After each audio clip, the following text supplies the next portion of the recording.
We don't need that. We're going to go on this side. You're just going to put a little bit of oil on it.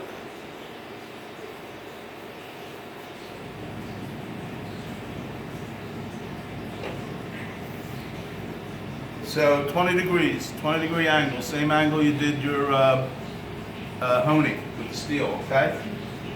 That's a 20-degree angle.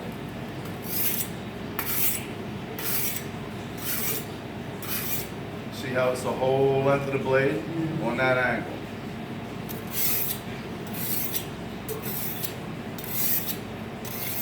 On that angle, very important. So what I want everybody to do is 50 swipes. Do 50 on one side, then invert it like I did, and do 50 on the other side. Then we use the steel and we hone our knife, and then we wash the knife. And then we jump back over here and do potatoes, all right? All right, guys. Knock it out.